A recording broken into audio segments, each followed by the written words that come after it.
Continuamos con el Tribunal de la Tarde. Ya es el turno de la audiencia preliminar. En la tarde de hoy nos acompaña la licenciada Soraya Arbaje, psicóloga clínica y terapeuta familiar del Centro Terapéutico KFA. Y esta tarde hablaremos sobre el cuidado emocional en la depresión, un tema fundamental para la vida de los ciudadanos y las ciudadanas que si no lo sabemos manejar, pudiéramos terminar lamentándolo de manera muy, pero muy cara.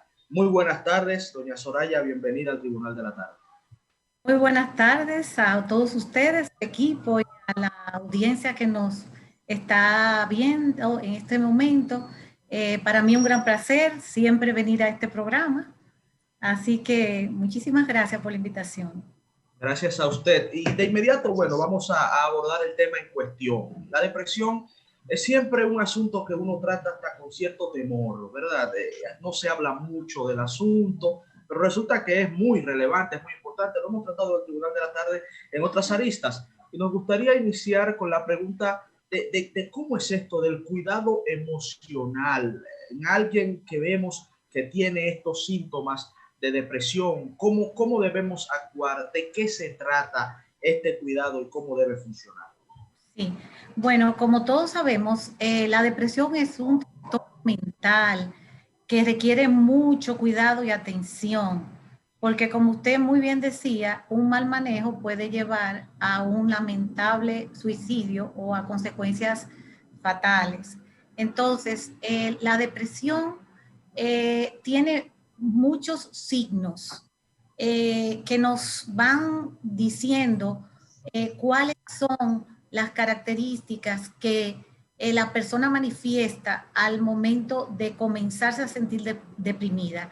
Hay mucho aislamiento, hay desesperanza, hay también falta de concentración, perdemos el deseo de hacer los hábitos habituales como comer, dormir, todas estas cosas se ven alteradas y hay mucha desolación, también hay llanto inconsolable.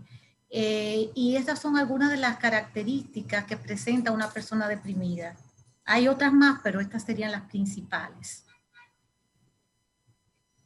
¿Y cuáles serían entonces los cuidados? Porque es la parte que hasta cierto punto me llama mucho la atención, doctor. A ver, uno identifica, ¿verdad?, que una persona sufre de depresión. Me imagino que para tener un diagnóstico debemos acudir a un profesional de la salud, a donde ustedes en el centro KFA.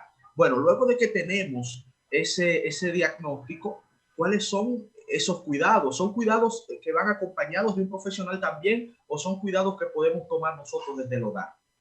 Bueno, lo importante es el autoconocimiento, o sea, que la persona reconozca que tiene ese trastorno y trabaje en consecuencia, acompañado lo más posible de un profesional o de alguien muy cercano, puede ser un amigo, un familiar o una persona de la iglesia como un párroco o alguien muy, muy cercano.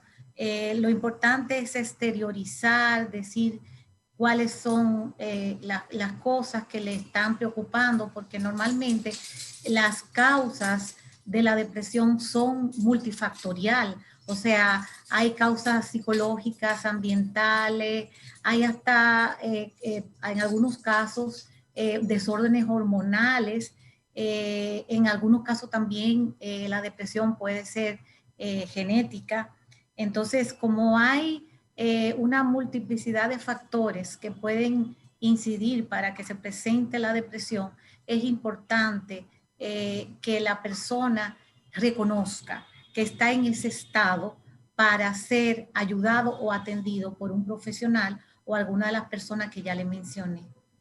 Se han producido acontecimientos lamentables, como el más reciente fue un coronel que se suicidó y pues se ha determinado que él padecía de este tipo de condición. Y hemos visto a profesionales de la conducta insistir que eso pudo haberse evitado y nos preguntamos si la persona que tiene depresión, ¿en qué momento llegan estos pensamientos suicidas?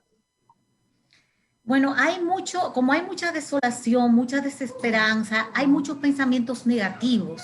Entonces, todo eso va haciendo como que la persona se entre en una concha, si pudiéramos decir así, y no deje que nadie quiera ayudarlo. Eso es normal que pueda pasar, pero lo importante es que alguien cercano identifique que un cambio de conducta en esa persona y pida ayuda.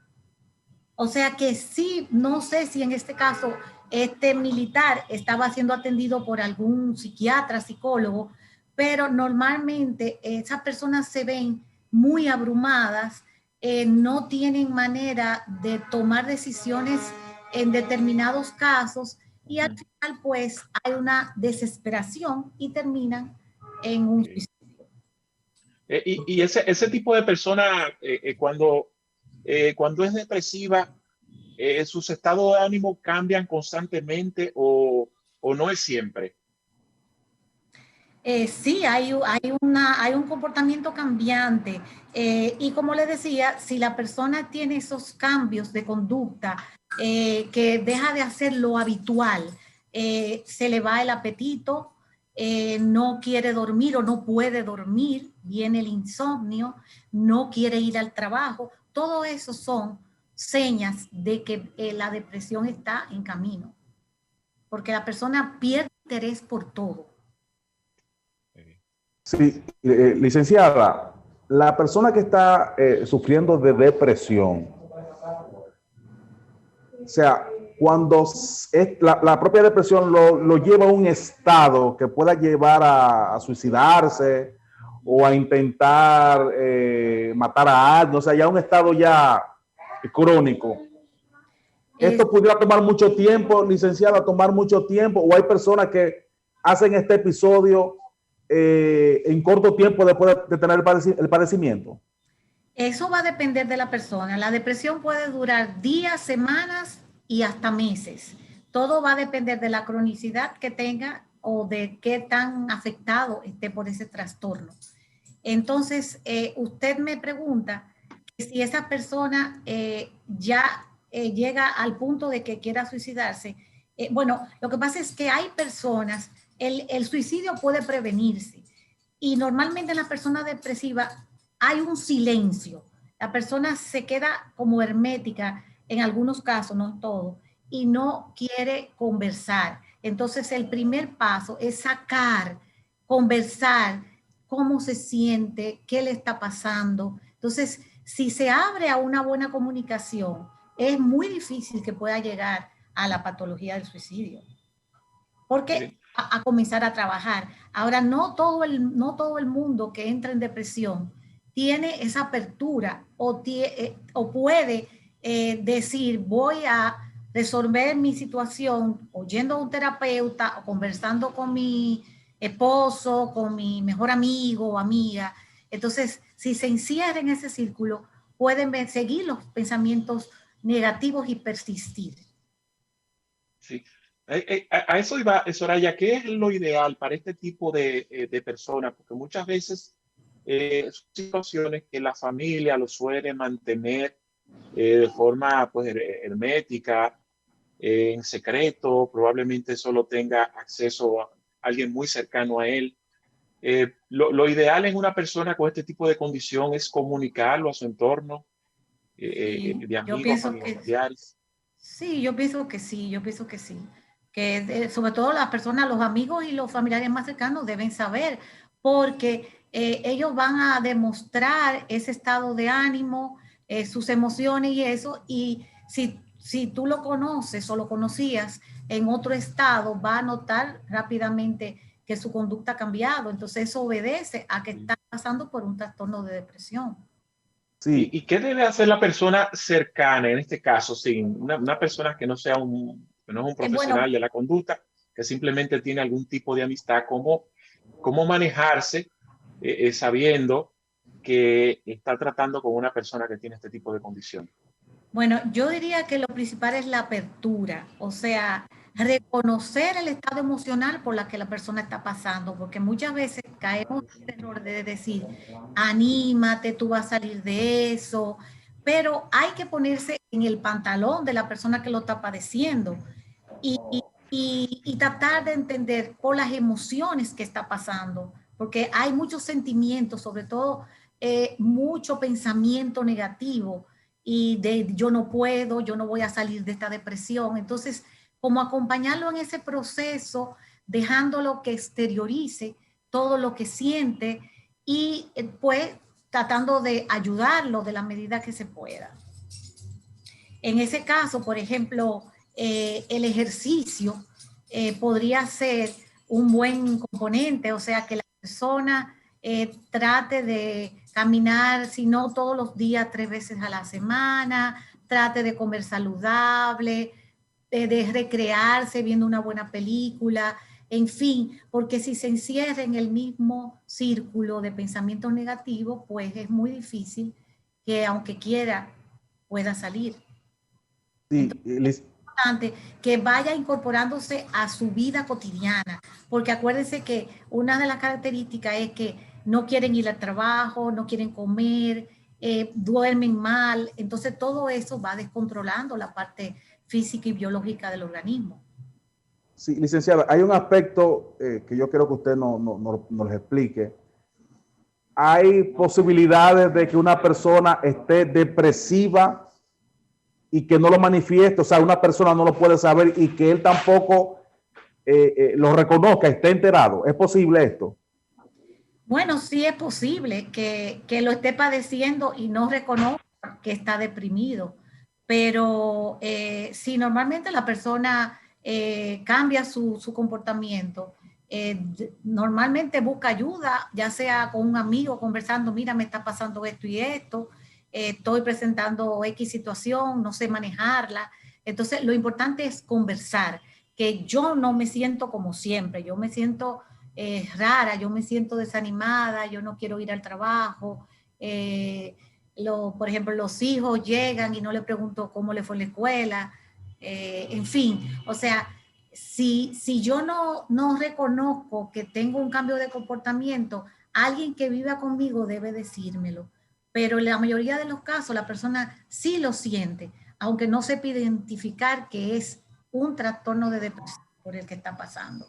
Doctora, usted mencionó anteriormente que hay componentes genéticos también que determinan la depresión y nos gustaría saber entonces si tenemos familiares, en el caso hipotético de tenerlos, que han padecido, bueno, en el caso real de ciudadanos y ciudadanas que nos están viendo, que se suicidaron producto de la depresión o que sabemos que tienen una historia clínica en ese sentido. Como hay elementos genéticos, esto quiere decir que uno debería tomar alguna medida o ir a donde ustedes, los profesionales, hacerse algún tipo de estudio, intentando ser preventivo. ¿Habría que hacer algo o habría que esperar a que se produjeran síntomas o a que se tuviera algún caso parecido a eso? Bueno, puede haber una predisposición genética, como mencioné, pero no necesariamente porque en mis antepasados sucedió un episodio de suicidio, se va a reproducir en las generaciones sucesivas. Claro, es importante que sí, porque todos pasamos por diferentes situaciones a lo largo de nuestra vida. Cada ciclo conlleva sus situaciones, sus problemas, y está en nosotros ver cómo salimos adelante. Lo de la predisposición genética no necesariamente significa que las personas que le suceden, como bien mencioné, van a padecerlo, pero sí hay que tener, vamos a decir, cierto tipo de previsiones. De que si llega un desánimo con todas las características que ya mencioné, la persona busque ayuda, es muy importante. Y sobre todo conversar. Me estoy sintiendo así, hacía tiempo que yo no hacía esto, ¿me entiendes? O sea, conversar y buscar ayuda es prácticamente la mejor manera de prevenirlo. Bueno, muy ¿Cómo? bien. Bueno, Sí, ya ven. sí, Julio Ernesto, sí. Finalmente, la evolución puede evolucionar. O sea, va evolucionando o simplemente una persona padece de este tipo de condición. Me refiero a que si tiene altas y bajas con el tiempo. Bueno, hay personas que a lo largo de su vida sufren diferentes episodios de depresión, o sea, pueden estar y En algunos casos pasan por la bipolaridad. A veces están muy excitados, otras veces están muy deprimidos. Y en ocasiones, pues vamos a decir que ni en una ni en la otra, sino en un estado normal, entre comillas, aunque todos son normales. Pero sí puede suceder. O sea, la persona que normalmente sufre de depresión, si no es atendida, pues los episodios pueden ser recurrentes. Bueno, agradecer a la licenciada Soraya Arbaje por haber estado con nosotros. Licenciada, quien quiera consultarse con usted, ¿dónde debe hacerlo? ¿Cómo hacerlo? Sí, muy bien, en el centro KFA, Katia Flores Avi, los Cacicazgos, los números de teléfonos, ustedes lo pueden poner en pantalla o si no pueden llamar al 809-299-9835. Tenemos WhatsApp y tenemos central telefónica también. Muchas gracias por haber estado con nosotros. Gracias por traernos ese tema tan interesante como lo es la depresión. Bueno, espero haber podido aportar algo. Muchísimas gracias por la invitación nuevamente y quedamos a sus órdenes. Gracias, licenciada. Vamos a una pausa porque nos queda mucho programa. Todavía nos quedan los deportes, nos queda el segmento de marketing y turismo y también derechos al consumidor.